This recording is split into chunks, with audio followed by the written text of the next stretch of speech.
Looking back at the 2019 NBA draft, there was one clear favorite to be picked first overall, and that was Zion Williamson. Zion Williamson was possibly the most hyped up prospect in NBA history, helped by the fact that every single sports company plastered his dunks and highlights on their pages daily. The problem with hype is that it can create illusions and inflate how good something truly is. Don't get me wrong, Zion Williamson had a good college career at Duke before entering the draft. In his 1 year, he scored over 20 points a game, racking in nearly 9 rebounds and shooting an outstanding 68% from the field. His 68% shooting percentage ranked second in the NCAA that year and was the highest ever by a freshman.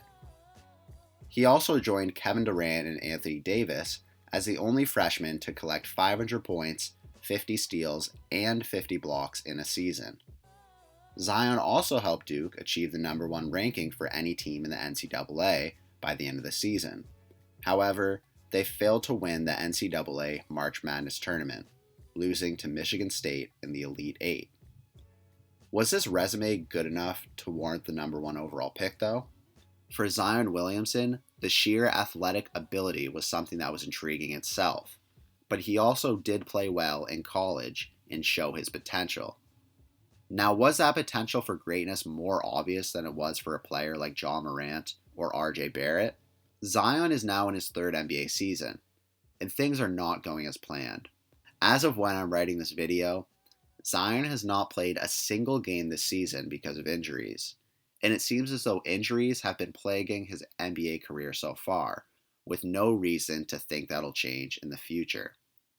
In his rookie season, Zion played a total of 24 games, and he did impress me with his play at the time. It's clear that he's a dominant force to be reckoned with. No one wants to get in front of him when he's running down the court. He'll also rip the ball out of anyone's hands with his super strength. Zion was also an impressive scorer, getting 22 points per game, shooting an impressive 58% from the field. He was also getting 6 rebounds per game, doing all of this while only playing 27 minutes per game, which is pretty impressive. For his rookie season, it was clear that Zion missed out on a lot of his potential. Injuries are an obstacle that athletes usually cannot do much to overcome, and this was no different for Zion. Despite being injured pretty much all season, Zion somehow still came in 3rd place in the Rookie of the Year voting, which I think showed how dominant he was on the court when he played, and how much faith many people still had in Zion at the time. At this point, I'm not sure many people would have agreed that drafting Zion Williamson first overall in the NBA draft was a mistake, as I don't think I would think that either. In his 2nd NBA season, Zion was showing why he was drafted first overall, getting 27 points, 7 rebounds, and 4 assists, playing 33 minutes per game. Zion Williamson was selected to his first All-Star game. He was getting more comfortable with the NBA landscape, and he even improved his already super high field goal percentage, now shooting 61% from the field, being 8th place in the NBA, with every other player in front of him playing the center position. Honestly, if Zion was leading a team to victories and getting slightly better stats, that could have been an MVP season. The Pelicans this season had a record of 31 wins and 41 losses, placing 11th in the Western Conference, which was only 1 win more than the previous season. Considering Zion played in 61 games this year, opposed to 24 the year before, this was kind of a bad sign. If Zion was truly a difference maker on the court, then I think he could have helped his team win at least 5 more games than the previous season. For me, this is kind of a red flag. However, Zion was only in his 2nd NBA season, and he didn't play many games the previous year, so I guess since he was a little inexperienced, his ability to help his team could be excused a bit. When looking at his injuries in his 2nd year, there's quite a bit of a list, so it is quite impressive that he still played 61 of 72 games for the Pelicans. I think by the end of his 2nd year, more so than the end of his 1st year in the NBA, people would have been more comfortable with saying that picking Zion at number 1 was a good idea. Zion at least showed that he could still be relatively healthy through a season, and he also showed that he could get great stats. The only part left of this, which is also the most important, was proving that he could win games for his team. After his second season are where things got bad though. Not sure what Zion was doing in the offseason, but it doesn't seem like he was putting in the work of getting in shape. When Zion entered the NBA, it was already clear that he would have to lose weight. For Zion, a guy with an incredibly high vertical that certainly relies on his athleticism to dunk, lay up, get blocks, and rebounds, it doesn't make sense that he could sustain even his rookie weight and not succumb to rough injuries soon in his career.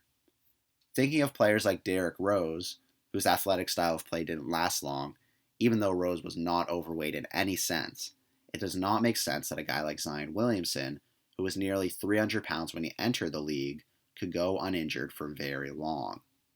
The flip side of that, though, is that Zion's weight also helps him in the paint get buckets and rebounds. However, I think if Zion replaced that fat with muscle, it would work just as well, and possibly even better. So instead of losing weight and working on his body, Zion instead gained weight, and now looks to be over 300 pounds. Now this is a major problem. First off, it would probably take a few weeks to lose the weight to get into NBA-ready shape. Secondly, even if Zion was in NBA-ready shape, now he's at square one again, and he's still going to have to lose even more weight to not be as high risk for injuries in the future. Some people have even been speculating that Zion got heavier in order to drop his value and join another team. Now, I'm not sure that these rumors are true, and I think they're a bit crazy, but I wouldn't doubt that Zion would want to leave New Orleans for a bigger market team if he had the opportunity. The Pelicans this year are one of the worst teams in the NBA, and even if Zion comes back, I don't think he'll be able to pull the team together and single-handedly lead them to the playoffs. In the future, though, if Zion comes back, loses weight, and wants to lead the New Orleans Pelicans, I don't doubt that they could be a good team in a few years. But personally, I don't think that's going to happen. It's rare for players nowadays to stay in one location for very long, and the Pelicans' only chance of success in the future is through Zion Williamson. If Zion seems disinterested now, then that will only grow in the future. He already stated that he likes playing in New York, and business-wise, this would be great for him as well to grow his own brand in the future. Personally, I don't think Zion will stay with the Pelicans very long, nor do I think the fact that he has lingering health issues will help the Pelicans either.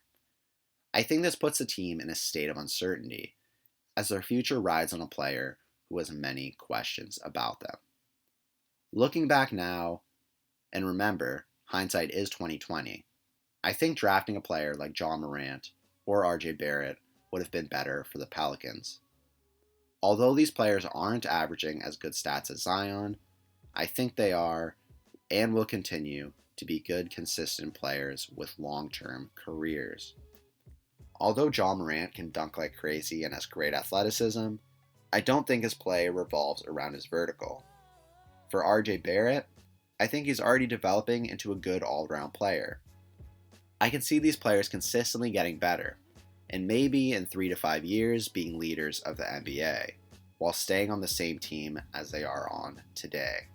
So in conclusion, I believe that the New Orleans Pelicans drafting Zion Williamson first overall was a mistake. I think they would have been better off drafting John Morant or RJ Barrett, because they will be more consistent players over the long term that can help build a franchise in the direction of winning. Do you think the New Orleans Pelicans made a mistake in drafting Zion Williamson? Do you think I'm wrong in my opinion? Let me know in the comments section. Remember to like this video and subscribe with the notification bell. Thanks for watching.